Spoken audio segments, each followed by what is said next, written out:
Hello guys!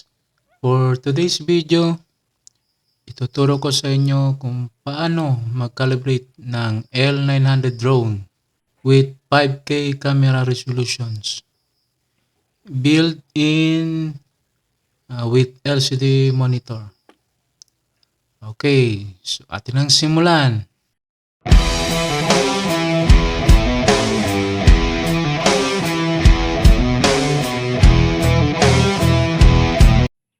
So, before tayo magpalipad ng drone, we need to calibrate first our flight or drone. Turn on first the drone and then the remote control. And put on a horizontal ground. Wait until the frequency matches each other.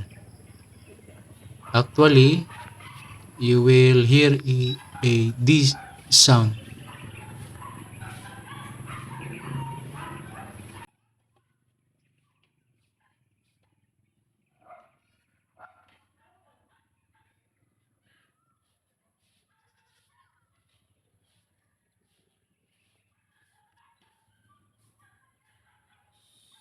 Secondly, we will calibrate the gyroscope operations. Press the button for 3 seconds. Usually, the UAV light will flash suddenly and quickly. If the remote control will sound D, meaning to say the calibration is successful. Next, calibrate the geomagnetic operations. Press the button for 3 seconds. The remote control will sound D and the UAV light blink from slow to fast. Hold the drone in your hand and turn it clockwise for 3 times in horizontal directions.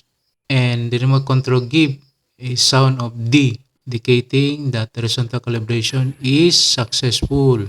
Then proceed to vertical directions. Hold the drone upside down, then rotate it clockwise for 3 times. When the remote control emit a D sound, indicating calibration is successful. After calibration of geomagnetic and gyroscope, the green light at the front of the UAV will flash slowly and red light at the back will keep on for a long time.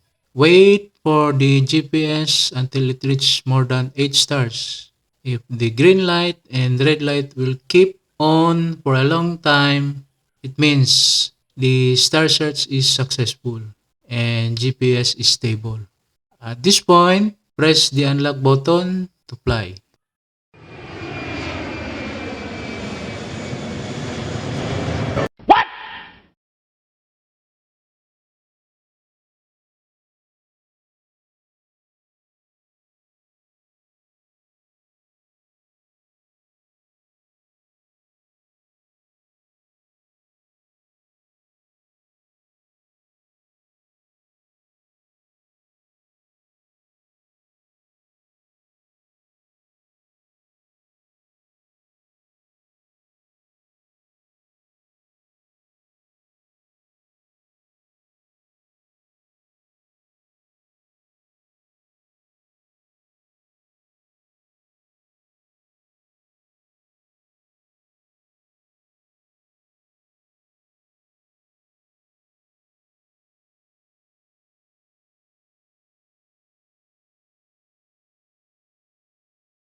Consider to subscribing, like, and share. Thank you for watching.